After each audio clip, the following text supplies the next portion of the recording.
I never have encountered these kinds of drill results. I know Newfound Gold, they got a good run up. They have 4,000 metal factor. This one would be pretty impressive, this one. Yeah, is that why because, like, when we look at the story, the shareholder base that you have, like, I was very impressed when I saw the people that you were able to line up together. Like, this is like a National Hockey League, full of players, of stars, like. I think first of all, coming off of the sale of Ely Gold royalties, I had some people that had made some pretty good money on that, and it's actually some of them that convinced me to come back and help put this property package together and this company. But yes, Eric Sprott has been involved privately from the very beginning. And we raised about $4 million over the last 2 years privately to be purchasing these properties. You got public when? And we just came public in January. January of this year? Wow.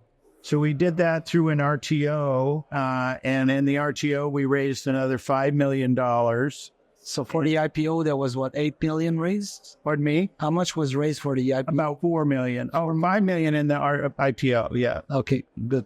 And $4 million privately prior to that. So we, and in the RTO, our lead order was Rob McEwen. And I loved this company, this project, because it was actually a property that was owned by Gold Corp going way back to Rob's days at Gold Corp. And it never really got explored by Gold Corp at all because they were so busy with Red Lake, right? And when Rob, when we approached him this last fall, he said, well, I always loved that property. I was mad that they had sold it without ever doing any work on it. And, and then to make matters worse, they sell it to a junior company who drills 20,000 meters and hits 53,000. Correct. I think if they'd known there were 53,000 grams per ton over half a meter in the vein, Gold Corp probably would not have sold the property. How much you think they have spent on the project before you? Before us, they spent about $9 million in purchasing the property and about $7 million in drilling and the geology and assaying and everything. And it's actually one of the benefits of the program is that for a small company to maintain 60,000 hectares of ground, the assessments run anywhere $500,000, $600,000, $700,000 a year of work that has to be done. So what we've done is strategically bridge all of our claim blocks so that they're all connected as one claim. And with the Manitou acquisition, there was about $4 million of banked credit, assessment credits. Okay. So once we're still in the option period, but once we own the property 100% next year, we'll have access to over $5 million in banked credits with the work we would have done, maybe even higher than that. So it'll actually allow us to really control where we spend the money, and if there's an area that we think is lower priority and we may not, want to explore it for a few years, we can apply credits from this bank to those properties to keep them in good standing. This is very good. And going into the business plan for 2024, just outline the type of work, like investor can. Well, we really started our drill program in November last year with some of the private money. How many meters? And we drilled 4,000 meters. And we had three main objectives. One was to better understand the controls of this high-grade gold. Okay. Because what the previous operator had done is when they hit this one very high-grade chute, they drilled about another 15,000 meters all around it. And it was very successful, but they just proved up, one high-grade chute there.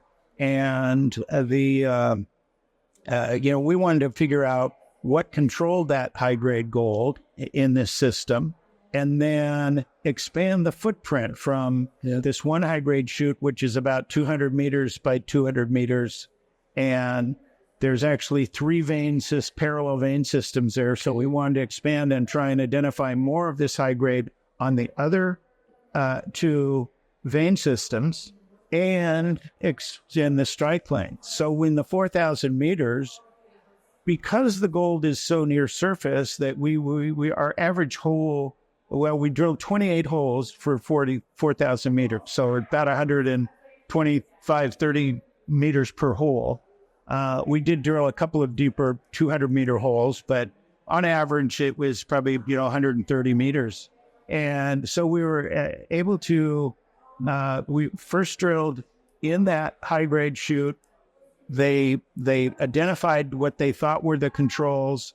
They had our team they were very accurate, and so then they applied that to the 2 other vein systems and found 2 high-grade chutes. One was 26 grams over 3 meters. The other was 14 grams over 7 meters.